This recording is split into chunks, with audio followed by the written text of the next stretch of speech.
For all things great iron and hard top, it's Kev Lewis since the Sandbox. Since the Sandbox fans, we're back. We did some rearranging before we get into the episode. Guys, our new t-shirts are fire. We got our hoodies, got a nice little display going on for all you great Since the Sandbox fans. So make sure you go to sincethesandbox.net and pre-order yours. And come on, before we get into the episode, make sure you like this episode, subscribe, and go and watch the rest of our YouTube videos. Guys, today we're going to talk some basketball, and we have which teams need a good second half of the season. We know that this week is the All-Star break this weekend, and there's a lot of teams that actually need to rebound, get themselves all set up. So, Lou or Kev, one of you guys, why don't you jump in first? Go ahead, Lou.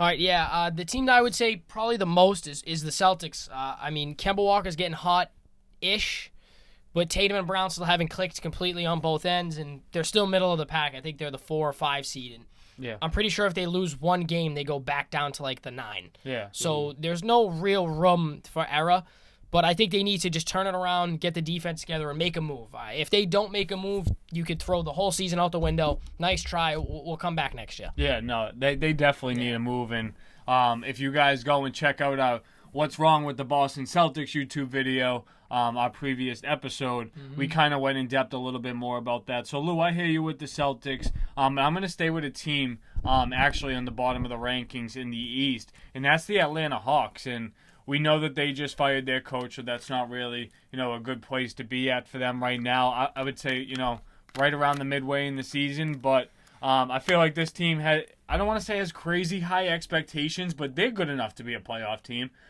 So I think that they should get there, but they're definitely going to need a good second half to make sure that they secure a spot. And Lou, like you mentioned, that bottom half of the East is very competitive. I think all those teams are right around 13, 14 losses, something right around there. So it's going to be crucial who gets hot first. Yeah, I agree with both those teams, especially the Celtics. I feel like that's more of an obvious one, probably high on everyone's list for a second half of the season bounce back. But I'll shift it to the Western Conference. I'm going to go Denver Nuggets, and they're kind of in the same boat with the Celtics. I think they're like a 5 or 6 seed right now, but again, if they were lower than that at one if point. they lose a game, it's, all the bottom 6 to 12 in the West are all like 1.5 games apart. So, again, not much room for error there, and the Nuggets are a team that, I don't want to say they've been disappointing because it's kind of been an up and down year, but they've been disappointing this year. This is a team that we saw, not dominate the playoffs, but come up in big moments in the playoffs last year against good teams, you know what I mean? They weren't playing any slouches, so just expect them to get back to where they were in the bubble, and obviously Jamal Murray's play is down from the bubble, but that's expected. You can't put up 50 points a night, you know what I mean? Night, yeah. But I expect guys like, the Michael Porters and the Will Bartons to step up, and they already have, but just more than they have thus far in the season, exactly, because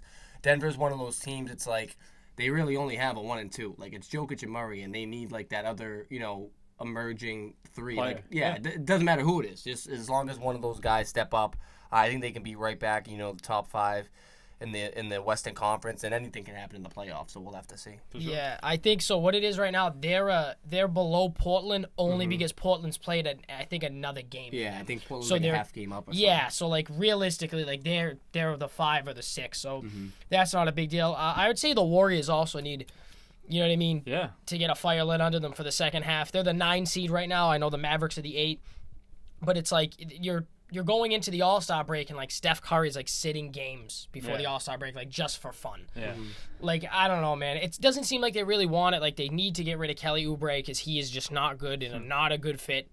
That guy is a certified, bona fide scrub on all levels of the game. But, I don't know. They just need to mesh as a team because, last year they had a lot of good young pieces and they still have Wiseman, Pascal, Steph, Wiggins, Draymond. Just need to put it all together and just, beat good teams on the road. I think that has to be a big piece of them because they do really well at home, but them on the road's a different case. Lou, I feel like we're still trying to kind of I don't want to say figure out their identity because clearly, when healthy, they're still, a top playoff team. But, right now with Steph, are they probably going to finish the year, if they finish with like a 5 seed, I feel like that'd be like pretty good. That'd be like, crazy. Yeah, honestly. you know what I mean. So if they're a team that's going to be fighting for the bottom spots in that West, I feel like they're definitely going to have to figure out some more consistent play. Pascal has been playing good. Curry chefing it up as always, but just need where's Wiggins been? You know what I mean? Like he's just he's sleepwalking. He's the quietest 19 points a game in the league. He's good. It just you don't see it. It's he doesn't. I don't know. He's a good 3 on a okay team. Yeah. Or on a good team. You know what I mean? He just can't be the 2. He just can't be a 2. But I wanted to talk about I actually have a couple more teams from the West on here, but I'm going to leave one aside because I feel like you might mention it. Okay. But the team I want to mention is the Dallas Mavericks, and you know, Luke is finally getting hot. Wow. Stuttered there. But yeah, Luke is finally getting hot, and he's playing kind of like the bubble Luka that we did see, but that team still needs to figure it out, and you know, they might need another star. They might not have all the puzzles together this year, but why waste any time? You know, if you're Mark Cuban, you're hearing this, let's entertain some trades. You know what I mean? Why not involve Porzingis if he's gonna stay healthy right now? And Kev, I know we were talking about this the other day. You were talking about some rumors with Porzingis, and I think it's great. He's good when he plays. Don't get me wrong, but it's just when he does play, that's what it is. You Especially know? as your number 2 too. You can't have your number 2 missing that many games. And he's milking it a little. They said he was going to be back early February. It's March. He hasn't played a game. Realistically, if he plays 50% of the games in the season, you might look at that as a bright spot. A win. You know what I mean? Yeah. So I feel like if you can get any value for that, then that's the direction that you should probably go for the Mavericks. Yeah, they get any better and they're a top 5 seed, but an 8 seed right now for them is good. I'll take that. Definitely. I already mentioned Western Conference team, so now I'll shift mine over to the East, and that's the Wizards. And I mean, I can't really speak for you two, but this is a team that I was decently high on to start the season. I thought the backcourt of Westbrook and Beal was going to be dominant, and I think. To break the season down into 4s, I think obviously the first fourth of the season, it was an absolute dumpster fire.